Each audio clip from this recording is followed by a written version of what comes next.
السلام علیکم ویورز، کیسے ہیں آپ سب لوگ؟ آئی ہوپ کہ آپ سب لوگ بالکل ٹھیک ہوں گے اور اپنے لائف میں خوش بھی ہوں گے، اور میری اللہ تعالیٰ سے دعا ہے کہ اللہ تعالیٰ آپ کو ہمیشہ خوش اور آباد رکھے۔ تو چلیں جی، ناول کا آغاز کرتے ہیں۔ عشق یارم جو کہ ہے ناول روح یارم کا سیزن 2، اور اس ناول کو لکھا ہے عریش شاہ نے۔ اور ناول شروع کرنے سے پہلے چھوٹی سی ریکویسٹ، ویڈیو پسند آنے کی صورت میں ویڈیو کو لائک کریں، شیئر کریں اور کمنٹ کر کے بتائیں ناول کیسا ہے۔ اور جو نہیں آنے والی آڈینس، ہم سے ریکویسٹ ہے کہ وہ چینل کو سبسکرائب لازمی کریں۔ چلیں جی، ٹائم ویسٹ نہیں کرتے ہیں، ناول شروع کرتے ہیں۔ جی، اب کتنے بے شرم ہیں یارم، کپڑے پہن کر نہیں آ سکتے تھے؟ بہت زیادہ شوق نہیں ہے آپ کو ان عورتوں کو یہ ننگا جسم دکھانے کی؟ وہ جلی بھنی اس کے قریب آئی تھی۔ سوری بیبی، میں نہیں جانتا تھا کہ کمرے میں تمہارے علاوہ بھی کوئی موجود ہے۔ آئندہ اپنی سہیلیوں کو اس وقت بلانا جب میں موجود نہ ہوں۔ وہ میری سہیلی نہیں، زبردستی کی سہیلی ہے، اور اس زبردستی کی سہیلی نے مجھ سے زبردستی کا وعدہ لے لیا ہے، اور یہ بھی کہا ہے کہ ہم مسلمان اپنا وعدہ نبھاتے ہیں، اسی لیے تیار رہیے گا۔ آج شام ہمیں جہاں جانے والے ہیں، وہ کارڈ اس کی طرف بڑھاتے ہوئے بولی۔ روح، میری کچھ اور پلاننگ ہے۔ وہ کارڈ ٹیبل پر پھینکتے ہوئے اس کے قریب آیا۔ رہنے دیجیے اس پلاننگ کو، وعدہ کیا ہے میں نے، اور وہ ہندو لڑکی کہتی ہے کہ ہم مسلمان اپنے وعدے سے نہیں پھرتے، تو ہمیں جانا ہوگا۔ اور ویسے بھی وہ کہہ رہی تھی کہ آپ مجھ سے بہت پیار کرتے ہیں اور میری ساری باتیں مانتے ہیں۔ روح مسکراتے ہوئے اس کے گلے میں باہیں ڈالے لاڈ سے بولی، یہ بات تمہیں کسی اور نے کیوں بتائی؟ تمہیں خود اندازہ ہونا چاہیے۔ اس کے چہرے کو اپنے ہاتھوں میں پکڑے وہ آہستہ آہستہ اس کے چہرے کے ایک ایک نقش کو اپنے لبوں سے چھونے لگا۔ مجھے پتا ہے، اسی لیے تو اس کی بات مان لی۔ وہ اس کے ہاتھ نیچے کرتے ہوئے کہنے لگی، ارادہ خود تیار ہونے کا تھا، لیکن اس نے پہلے ہی یارم نے پکڑ لیا۔ تم نے وعدہ کرنے سے پہلے مجھ سے پوچھا نہیں، اسی لیے قیمت تو چکانی ہوگی، کیونکہ تم میرا پلان خراب کر رہی ہو۔ وہ اسے باہوں میں اٹھائے بیڈ پر لایا، اور روح کے پاس کوئی راستہ نہیں تھا سوائے اس کی منمانیاں برداشت کرنے کے۔ وہ دونوں تیار ہو کر نیچے آئے تو خوشی وہیں روح کا انتظار کرتی ہوئی اسے ہاتھ ہلانے لگی۔ یارم نے ایک نظر غصے سے روح کے چہرے کو دیکھا، جتنے بمشکل اس کے تاثرات پر اپنی ہنسی دبائی تھی۔ روح، یہ چپکو لڑکی یہاں کیا کر رہی ہے؟ اب ہم لوگ چل تو رہے ہیں اس کی بتائی ہوئی جگہ پر، یارم نے اسے گھورتے ہوئے کہا۔ یارم، ہو سکتا ہے شاید اسے کوئی بات کرنی ہوگی۔ یارم، کیا ہو گیا آپ کو؟ ذرا ذرا سی بات کو اتنا زیادہ سر پر کیوں سوار کر رہے ہیں؟ روح نے خوشی کو دیکھ کر مسکراتے ہوئے کم آواز میں کہا، جبکہ خوشی ان کے قریب کھڑے ہوتے ہوئے بنا روح کو اپنے آپ کو روکنے کا موقع دے اس کے گال کو دوبارہ چوم چکی تھی۔ تم بہت کیوٹ ہو یار، آخر تم نے اپنے شوق کو منا ہی لیا۔ میں جانتی تھی کہ آپ ٹپیکل ہسبینڈ کی طرح اپنی بیوی پر پابندیاں نہیں لگاتے ہوں گے۔ سچ میں بہت خوشی ہوئی کہ آپ دونوں ہمارے ساتھ آ رہے ہیں۔ میرا بوائے فرینڈ تو وہاں چلا بھی گیا ہے۔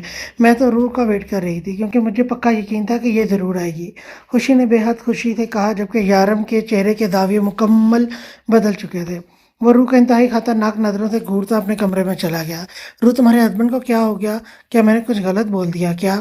وہ اس طرح سے کیوں چلے گئے؟ کہیں وہ تم سے ناراض تو نہیں ہو گئے؟ خوشی پریشان ہو چکی تھی۔ شاید وہ اپنا موبائل کمرے میں بھول آئے تھے، میں دیکھ کے آتی ہوں۔ روح کو کوئی ڈھنگ کا بہانہ بھی نہ ملا، لیکن یارم کے اس انداز کی وجہ وہ بھی سمجھ نہیں پائی تھی۔ بس بھاگتے ہوئے اپنے کمرے کی جانب آ گئی جہاں وہ غصے سے گیا تھا۔ یارم، کیا ہو گیا ہے آپ کو؟ آپ اس طرح سے وہاں سے یہاں کیوں چلے آئے؟ آپ ٹھیک تو ہیں؟ طبیعت تو ٹھیک ہے آپ کی؟ روح پریشانی سے اس کے پیچھے آ کر رکی تھی، جبکہ وہ آئینہ کے سامنے کھڑا سگریٹ سلگا رہا تھا۔ جب سے روح کی طبیعت خراب ہوئی تھی، وہ سگریٹ تقریباً چھوڑ چکا تھا، لیکن غصے میں بے حال ہو کر اکثر وہ اس کی غیر موجودگی میں اپنی یہ طلب پوری کر ہی لیتا تھا۔ یارم، آپ اتنے سگریٹ کیوں پی رہے ہیں؟ آپ اتنے غصے میں کیوں ہیں؟ روح کو اس کے غصے کی وجہ بالکل سمجھ نہیں آ رہی تھی، کیونکہ تم ایک نمبر کی بیوقوف لڑکی ہو۔ جاؤ، جا کر اپنا منہ دھو کر آؤ، وہ غصے سے اچھی خاصی اونچی آواز میں بولا تھا۔ تو روح سہم سی گئی۔ اسے یاد تھا جب یارم اس پر غصہ ہوتا تھا تب ہی اس طرح سے بات کرتا تھا۔ اسے غصے میں دیکھ کر روح بنا کوئی سوال پوچھے واش روم میں گھس گئی۔ شیشے میں اپنا چہرہ دیکھا تو وہاں گال پر سرخ لپسٹک کا نشان تھا۔ اس کے غصے کی وجہ کو سمجھ کر بے اختیار مسکرا دی اور سوپ سے اچھے سے اپنا منہ صاف کیا۔ واش روم سے باہر نکلو تو یارم کو بیڈ پر لیٹے آرام سے سگریٹ نوشی کرتے پایا۔ یارم، میں نے منہ دھو لیا ہے، اس نے بتایا تھا، دوبارہ دھو کر آؤ۔ یارم اس کی طرف دیکھے بنا بولے، لیکن یارم دوبارہ کیوں؟ روح نے پریشانی سے پوچھا تو یارم نے غصے سے اس کی جانب دیکھا۔ اب کو ٹھیک سے صاف نہیں ہوا، اسی لیے تو کہہ رہے ہیں آپ، میں دھو کے آتی ہوں۔ وہ اپنے سوال کا جواب دیتی خود دوبارہ واش روم میں گھس گئی۔ یارم کا غصہ بتا رہا تھا کہ آج اس کی خیر نہیں۔ اس نے ایک بار پھر سے اپنا چہرہ رگڑ رگڑ کر دھویا جو پہلے سے صاف ستھرا تھا۔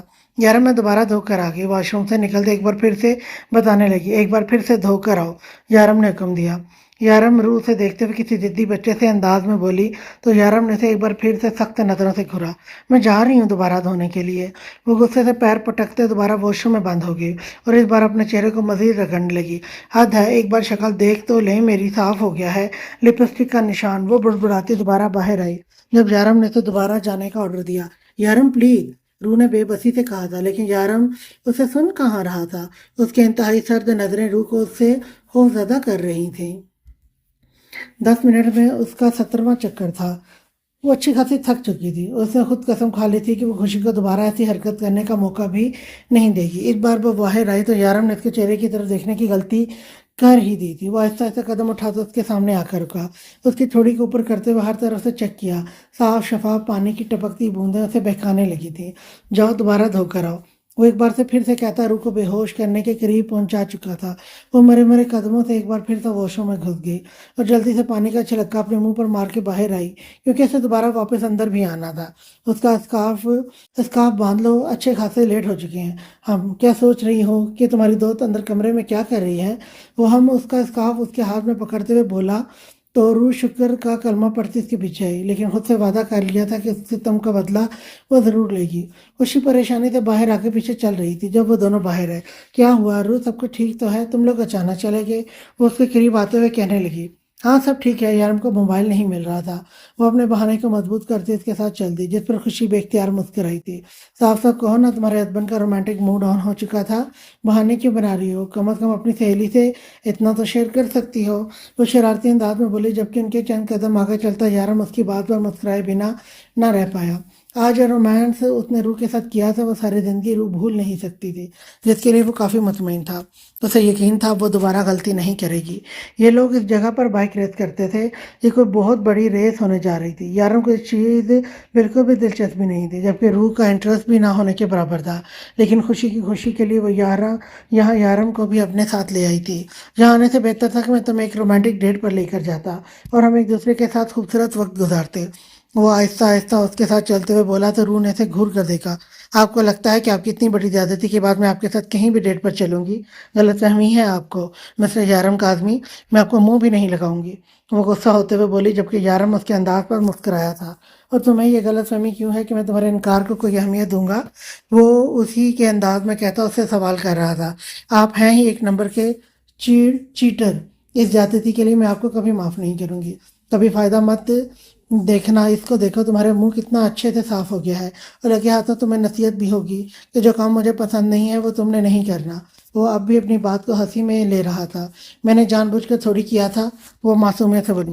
ہاں میرا بچہ، تم نے جان بوجھ کر نہیں کیا، لیکن تم مجھے روک سکتی تھی۔ میرے حق پر کوئی نظر بھی اٹھائے تو مجھ سے برداشت نہیں ہوتا، یہ بات اچھی طرح سے اپنے دماغ میں بٹھا لو۔ وہ پیار سے اس کا گال تھپ تھپاتے ہوئے بولا۔ جب درخت اور خوشی ان کے نزدیک آ کر کھڑے ہوئے، مجھے خوشی ہوئی تم دونوں کو یہاں دیکھ کر، مجھے سپورٹ کرنے کے لیے تم دونوں کا شکریہ۔ اس کی آواز سن کر یارم نے حیرت سے اسے دیکھا تھا۔ وہ کروڑوں میں اس آواز کو پہچان سکتا تھا، پھر اس کی آنکھیں بھی تو بہت کچھ بیان کر رہی تھیں۔ تو آپ بائک ریس کرنے والے ہیں؟ یارم کو خاموش دیکھ کر روح نے تھوڑا سا انٹرسٹ دکھایا۔ ہاں روح، میرا بوائے فرینڈ چیمپئن ہے، اسے کوئی ہرا نہیں سکتا۔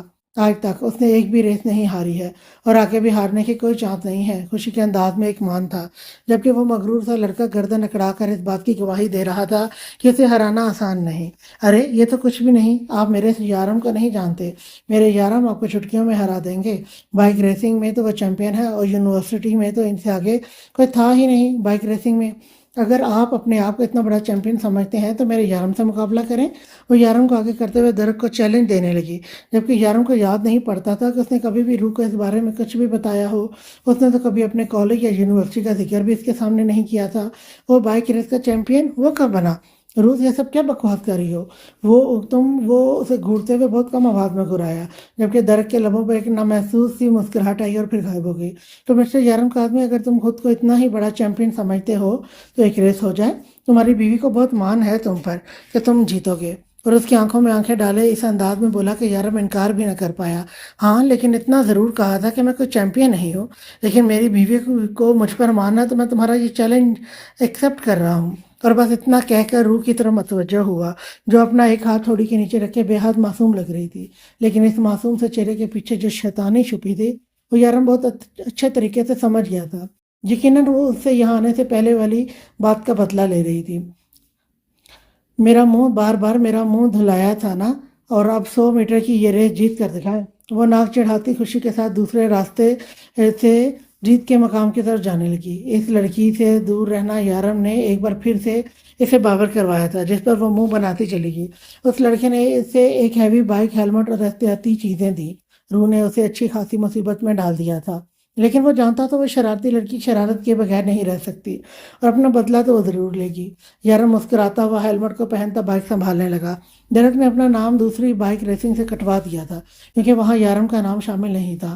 نہ جانے کیوں اس کے لیے باقی کسی سے بھی جیتنا یارم سے جیتنے سے زیادہ ضروری نہیں تھا، جبکہ یارم کے لیے یہ ریس بالکل عام سی بات تھی۔ اس کا جیتنا ہارنا اس کے لیے اہمیت نہیں رکھتا تھا، وہ تو بس روح کو منانے کے لیے اس کی بات مان گیا۔ بائک ریس شروع ہو چکی تھی، وہ دونوں ایک دوسرے سے کم نہیں تھے، کبھی ایک آگے نکل جاتا تو کبھی دوسرا۔ وہ تقریباً 10 کلومیٹر تک ریس پہ پہنچ چکے تھے۔ یارم کو فی الحال یہ کھیل بہت آسان لگ رہا تھا، وہ کوئی ریسر نہیں تھا، ایک عام سا بندہ تھا جسے ٹھیک سے بائک ریسنگ آتی بھی نہیں تھی۔ اس نے کبھی اس چیز کی ضرورت ہی محسوس نہیں کی تھی۔ اسے بھلا ایسے بچوں جیسے شوق سے کیا لینا دینا، یہ تو آج کل کے لڑکوں کا ایک کھیل تھا۔ اگر روز ضد نہ کرتی تو یقیناً وہ اس ریس میں کبھی بھی حصہ نہیں لیتا، لیکن اسے منانے کے لیے اب یہ بھی ضروری تھا، کیونکہ آج شام میں واقعی ہی اس کے ساتھ زیادتی کر گیا تھا، جس کا بدلہ لینے کے لیے روح نے ایک چھوٹی سی شرارت کی تھی، اور اب اس شرارت کا نتیجہ وہ یہاں بائک پر بیٹھا بھگت رہا تھا۔ اسے راستہ بھی ٹھیک سے نہیں پتا تھا، بس سڑک پر لگی چھوٹی چھوٹی لائٹس راستہ بتا رہی تھی، جو صرف اور صرف آج کی اس ریس کے لیے لگائی گئی تھی۔ دوسری ریس شروع ہونے میں ابھی بہت وقت تھا، اس سے پہلے اس ریس کو ختم کرنا تھا۔ یارم کو بس یہ پتا تھا کہ ان لائٹ کے سہارے ہیں وہ جیت تک پہنچنے والا۔ وہ جانتا تھا کہ اس کے بائک کی اسپیڈ زیادہ تیز نہیں ہے، وہ بہت نارمل اسپیڈ میں بائک چلا رہا تھا، لیکن اس کے ساتھ دوسرے بائک پر سوار درخت، جو کہ ایک بائک ریسنگ چیمپئن تھا، وہ اتنی سلو کیوں چلا رہا تھا؟ یہ بات اس کی سمجھ سے باہر تھی۔ اگر اس کا مقصد یارم سے جیتنا تھا تو وہ کب کا آگے نکل چکا ہوتا۔ کیا وہ مسٹر یارم کا آدمی؟ کیا تمہیں سمجھ نہیں آ رہا راستہ؟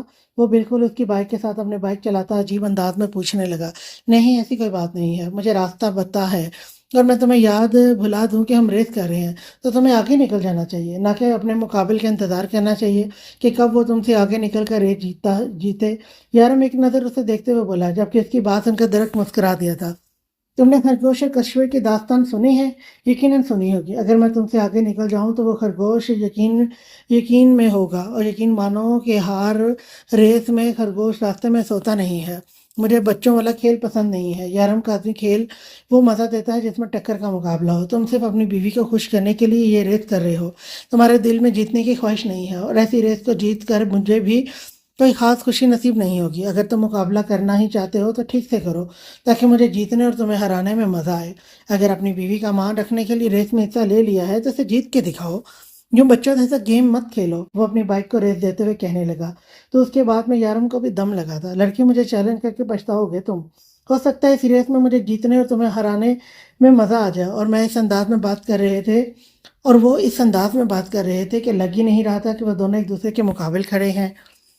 میں تو یہی چاہتا ہوں، میں نے آج تک کارڈ کا سواد نہیں چکھا، اگر ہمت ہے تو آج ہار کے ذائقے سے روشناس کروا دو مجھے۔ لکھا ہوئے، میں تو یہی چاہتا ہوں، میں نے آج تک ہار کا سواد نہیں چکھا، اگر ہمت ہے تو آج ہار کے ذائقے سے روشناس کروا دو مجھے۔ وہ اپنی بائک کو ریس دیتا اس سے آگے نکل چکا تھا، اور تھوڑی ہی دیر میں وہ اس کی آنکھوں سے اوجھل ہو گیا۔ اس کی بات پر یارم مسکرایا۔ اب وہ صرف صاف انداز میں اسے چیلنج کر چکا تھا۔ اب یارم کو بھی یہ ریس جیتنی تھی، صرف روح کے لیے نہیں بلکہ اپنے لیے بھی۔ اپنے بائک کو ریس دیتے ہوئے وہ کچھ ہی پل میں اپنی بائک کافی آگے لے آیا۔ اب یہ مقابلہ اصل میں شروع ہوا تھا۔ وہ دونوں ایک دوسرے کے قریب تھے اور فل اسپیڈ میں آگے بڑھ رہے تھے۔ کبھی یارم درخت سے تو کبھی درخت یارم سے آگے نکل آتا۔ وہ دونوں آدھا سفر طے کر چکے تھے۔ 100 میٹر کی ریس میں تقریباً 50 کلومیٹر سفر آگے آ چکا تھا، جبکہ کسی ایک کی جیت کے انتظار میں روح اور خوشی پہلے ہی دوسرے راستے سے جیت کے مقام تک جا چکے تھے، جہاں روح یارم کی جیت کا انتظار کر رہی تھی۔ وہی خوشی کو بھی یقین تھا کہ درخت جیت جائے گا، کیونکہ وہ آج تک کبھی بھی ہارا نہیں تھا، جبکہ دوسری طرف تو کھیل ہی الگ تھا۔ روح نے بس اسے تنگ کرنے کی خاطر اسے زبردستی اس ریس کا حصہ بنا دیا تھا، جبکہ یارم نے تو کبھی ذکر بھی نہیں کیا تھا کہ اس نے کبھی بائک چلائی تھی۔ وہ تو یہ بھی نہیں جانتی تھی کہ یارم کو بائک چلانی آتی بھی ہے یا نہیں، اور اب وہ اپنی بے وقوفی پر پچھتا رہی تھی، جبکہ خوشی تو بہت خوش لگ رہی تھی۔ اسے یقین تھا کہ درک ہی جیتے گا۔ ان کو یہاں پہنچے ہوئے تقریباً 1 گھنٹہ ہونے والا تھا، اور ابھی تک دور دور تک کہیں بھی کھلاڑیوں کا نام و نشان نہیں تھا۔ بہت زیادہ لوگ نہیں تھے، بس کچھ خوشی کے دوست، اور دوسری طرف روح بالکل اکیلی۔ ہاں، لیکن خوشی اسے بالکل بھی اکیلا پن محسوس نہیں ہونے دے رہی تھی۔ وہ ایک مخلص ساتھی کی طرح اس کے ساتھ ساتھ کھڑی، اسے خوش کرنے کی خاطر کوئی نہ کوئی بات چھیڑ دیتی۔ ان کے دوست بھی برے نہیں تھے، بہت نارمل سے لوگ تھے کہ شاید اکثر وہ وقت گزاری کے لیے یہ اب کرتے تھے، جبکہ بہت سارے لوگوں کو تو وہ پیچھے ہی چھوڑ آئے تھے۔ شاید ان لوگوں سے ان کا کوئی واسطہ نہیں تھا۔ ارے ثانی، تم ایک چھوٹے سے بچے کو یہاں کیوں لے آئی؟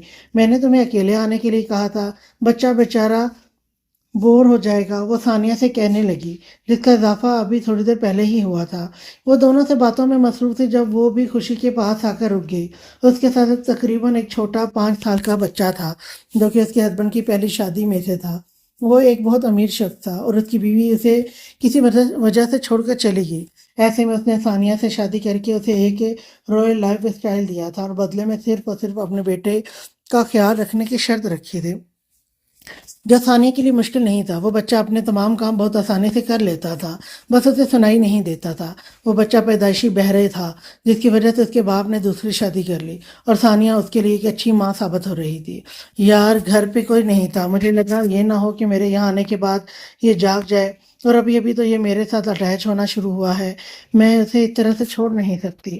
میرے ہسبینڈ کسی میٹنگ کے سلسلے میں یہاں سے کہیں گئے ہوئے ہیں، جس کی وجہ سے مجھے اس خیال رکھنا پڑ رہا ہے، اور ویسے بھی اگر میں اس کا خیال نہیں رکھوں گی تو اور کون رکھے گا؟ آخر یہ میرا بیٹا ہے۔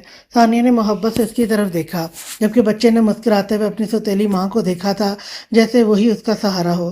چلو یار، یہ تو بہت اچھی بات ہے، یہ بھی تھوڑی دیر انجوائے کر لے گا، لیکن مجھے لگتا ہے کہ اسے نیند آ رہی ہے، یہ خوشی اسی کے چہرے کی طرف دیکھتے ہوئے کہنے لگی۔ تو ثانیہ نے ایک نظر اسے دیکھا، جو مسکراتے ہوئے کبھی روح کو تو کبھی ثانیہ کو دیکھ رہا تھا۔ وہ ان کے ہلتے ہوئے ہونٹوں کو دیکھ سکتا تھا، لیکن ان کی بات کو سمجھ نہیں سکتا تھا۔ اٹس اوکے یار، ابھی تھوڑی دیر میں گھر واپس چلے جاؤں گی۔ وہ تو میں گھر پہ بور ہو رہی تھی تو سوچا یہیں پر آ جاؤں اور درخت کو جیتتا ہوا دیکھ لوں، تھوڑا فریش فیل کروں گی۔ ویسے بھی آج کل سارا وقت تو میرا گھر پر گزر جاتا ہے۔ عید کو تو وہ کافی اچھی لگ رہی تھی، جیسے تیلی ماں ہونے کے باوجود اس بچے کا اتنا خیال رکھ رہی تھی۔ بے شک دولت اور اپنے رائل لائف اسٹائل کے لیے ہی تھی، لیکن اس بچے کو ایک ماں تو مل گئی تھی۔ یہاں کھڑے کھڑے اب روح کے پیروں میں بھی درد ہونے لگا تھا، لیکن یہ ریس ختم ہونے کا نام ہی نہیں لے رہی تھی۔ بس خوشی کو ریسنگ سیٹلائٹ کے ذریعے میسج آ رہے تھے کہ اب سفر اتنا کلومیٹر باقی ہے۔ روح تو یہاں آ کر اچھی خاصی بور ہو چکی تھی، اور پچھتا بھی رہی تھی۔ اس سے تو بہتر تھا کہ وہ یارم کے ساتھ ہی کہیں چلی جاتی۔ ابھی وہ اپنی سوچوں میں ہی ڈوبی تھی کہ سامنے سے بائک ایک ساتھ نظر آئی۔ وہ لائٹ چل رہی تھی، آگے کون تھا اور پیچھے کون دور سے سمجھنا بہت مشکل تھا، اور بائک فل اسپیڈ سے آگے بڑھ رہی تھی۔ بائک نظر آتے ہی خوشی اور باقی سب لوگوں نے شور مچانا شروع کر دیا، جبکہ وہ خاموشی سے کھڑی تھی۔ جب وہ چھوٹا بچہ اچانک سڑک کے بیچوں بیچ آ گیا، ثانیہ پاگلوں کی طرح شور مچانے لگی۔ وہ جانتی تھی کہ اس کو کچھ بھی ہوا تو اس کی زندگی برباد ہو جائے گی۔ ہیوی ریسنگ بائک میں تو بریک نہیں ہوتی، اب کیا ہوگا؟ ثانیہ، تمہیں احتیاط کرنی چاہیے تھی، خوشی پریشانی سے بولی، جبکہ ثانیہ کا تو بس نہیں چل رہا تھا کہ وہ بھاگ کر بچے کو بچا لے۔ بائک آگے کی طرف آ رہی تھی، وہ دونوں ہی بچے کو سڑک کے بیچوں بیچ سے دیکھ چکے تھے۔ ثانیہ کے چیخنے چلانے سے بچے پر کوئی اثر نہیں ہو رہا تھا، وہ اس کی بات کو نہ سن رہا تھا اور نہ ہی صرف دیکھ رہا تھا۔ درک بچے کی پرواہ کیے بائک فل اسپیڈ میں آگے بڑھا چکا تھا، جبکہ یارم کو پتا تھا کہ بس اتنا کہ مزید بائک آگے جانے سے یقیناً اس بچے کی جان کو خطرہ ہو سکتا ہے، لیکن اس آدمی کو اس کی پرواہ ہی کہاں تھی؟ اسے تو بس اپنی جیت سے مطلب تھا۔ لیکن یارم اتنا خود غرض نہیں تھا، وہ اپنی بائک کو اسپیڈ دیتے ہوئے نہ صرف اس سے آگے لے گیا بلکہ ایک ہی جھٹکے میں بائک کو چھوڑ کر بچے کو بچانے کی خاطر سڑک کے بیچوں بیچ کود گیا، جبکہ درک بنا بچے اور یارم کی پرواہ کیے اب اپنا بائک جیت کے مقام کی طرف بڑھا لے گیا۔ ثانیہ پاگلوں کی طرف بھاگتی ہوئی سڑک کی طرف آئی تھی، جبکہ روح کا رکا ہوا سانس بحال ہوا، لیکن وہ دور سے ہی یارم کو گرتے ہوئے دیکھ چکی تھی، اور اسے یقین تھا کہ یارم کو گہری چوٹ لگی ہے۔ اسے سر سے خون بہہ رہا تھا، جبکہ بچہ بالکل صحیح سلامت یارم کی باہوں میں تھا۔ ثانیہ نے بھاگتے ہوئے اپنا بچہ لیا، جو کہ بالکل ٹھیک ٹھاک تھا، جبکہ روح اس کے پاس کھڑی اس کے سینے پہ لگی چوٹ کو دیکھتی تو کبھی سر کی چوٹ کو۔ یارم، آپ کا تو بہت خون بہہ رہا ہے، ہمیں ڈاکٹر کے پاس جانا چاہیے۔ وہ آنکھوں میں نمی لیے بولی۔ یارم بے اختیار مسکرایا۔ اب رونا مت شروع کر دینا میری جان، میں بالکل ٹھیک ہوں، بس ذرا سی چوٹ آئی ہے، شکر ہے کہ بچے کو کچھ نہیں ہوا۔ اس نے بہت پیار سے روح کا جواب دیا، جبکہ انتہائی سرد اور غصے بھری نظروں سے سامنے سے آتے درخت کو دیکھ رہا تھا۔ اسے کبھی نہیں لگا تھا کہ وہ اپنی جیت کے لیے اتنی خود غرضی پر اتر آئے گا۔ تمہارا دماغ خراب ہو گیا تھا کیا؟ تمہیں اندازہ بھی ہے کہ اگر تم 1 انچ اس بچے کے قریب سے گزرتے تو اس کی جان جا سکتی تھی؟ اتنے خود غرض کیسے ہو سکتے ہو تم؟ مجھے ویسے بھی اس کھیل کی جیت اور ہار سے کوئی مطلب نہیں تھا، لیکن تمہیں ذرا بھی احساس نہیں ہے کہ اس بچے کی جان جا سکتی تھی؟ ایک ہی پل میں وہ مر سکتا تھا، لیکن تمہیں تو بس اپنی جیت سے مطلب تھا۔ یارم کو اس پر بہت غصہ آیا۔ وہ صرف ایک کھیل دیکھنے کے لیے اتنا آگے بڑھ گیا کہ کسی زندگی کی طرح پرواہ نہیں۔ وہ اس شخص سے کبھی ایسی امید نہیں رکھ سکتا تھا۔ میں نے اس بچے کو کا ٹھیکہ نہیں لے رکھا تھا۔ ویسے بھی اگر بچے سنبھال نہیں سکتے تو پیدا ہی کیوں کرتے ہیں؟ اور اگر پیدا کر ہی لیتے ہیں تو ایسی جگہوں پر لاتے ہی کیوں ہیں؟ یہیں پر بورڈ لگانا چاہیے کہ یہاں بچوں کو لانا الاؤ نہیں ہے، اور وہ بچہ مرتا ہے جیتا ہے میرا سے کوئی لینا دینا نہیں۔ اگر وہ میرے راستے میں ہوتا تو اپنی جیت کی خاطر میں اس کے اوپر سے بھی بائک نکالنے میں 1 سیکنڈ نہ لگاتا، کیونکہ اگر درخت کو زندگی میں کسی چیز سے محبت ہے تو وہ صرف اور صرف اس کی جیت ہے۔ آئندہ اپنے بچے کو یہاں لے کر مت آنا، ثانیہ کو سخت الفاظ میں بولا۔ کتنے بے دل انسان ہو آپ، بے حسی آپ کی رگ رگ میں بھری ہے۔ وہ بچہ مر سکتا تھا، لیکن آپ کو تو اس بات سے کوئی فرق ہی نہیں پڑتا۔ آپ کے لیے اگر کوئی چیز اہمیت رکھتی ہے تو صرف یہ جیت، اور اس بچے کا کیا؟ آپ کو کوئی مطلب نہیں کہ اس بچے کے باپ پر کیا بیتتی؟ روح غصے سے بول تک نہیں پا رہی تھی۔ ہاں ہوں میں بے دل، میں بچپن سے ایسے ہی ہوں۔ ہاں ہوں میں بے دل، میں بچپن سے ایسا ہی ہوں، صحیح کہا۔ بے حسی میری رگ رگ میں بھری ہے، اسی لیے تو سب لوگ مجھے ہارٹ لیس کے نام سے جانتے ہیں۔ ایک ایسا انسان جس کے سینے میں دل نہیں ہے، اور ایسے انسان سے اچھے کی امید رکھنی بھی نہیں چاہیے۔ وہ روح کی آنکھوں میں آنکھیں ڈالتا کہہ کر ایک نظر یارم کو دیکھ کر آگے بڑھ گیا۔ یارم اس کے اشارے کو سمجھ چکا تھا، وہ اس کی بات کے مطلب کی گہرائی تک جا چکا تھا۔ اب آدمی کیا تھا کیا نہیں یہ بات وہ صاف الفاظ میں سے بتا کر جا رہا تھا، جب اچانک رکا اور ریڑھیوں کے بل گھوم کر ایک بار پھر سے روح کی طرف جھکا۔ تمہارا چیلنج ہار گئی، تمہارا چیلنج ہار گئی، تمہارے شوہر کو ہرا دیا ہے میں نے۔ ہار ہی گیا میرے ہاتھوں، اتنا بھی کوئی چیمپئن نہیں تھا۔ وہ اسے دیکھتے ہوئے ہنس کر آگے بڑھنے ہی لگا کہ روح کی آواز نے اسے روک لیا۔ غلط فہمی ہے آپ کی کہ آپ جیت گئے ہیں۔ اگر آپ اسے جیت کہتے ہیں تو آپ سے بڑا لوزر میں نے آج تک نہیں دیکھا۔ جس طرح کی جیت کو جیت کا نام آپ نے دیا ہے، اس سے بڑی کوئی ہار نہیں ہو سکتی۔ آپ ہار گئے ہیں، لیکن انسانیت جیت گئی ہے۔ اس کے پیچھے کی طرف اشارہ کیا تھا، جہاں ثانیہ اپنے بچے کو گود میں لیے بہت پرسکون نظر آ رہی تھی، جبکہ روح اسے نظر انداز کرتی ایک بار پھر سے یارم کے زخم دیکھنے لگی۔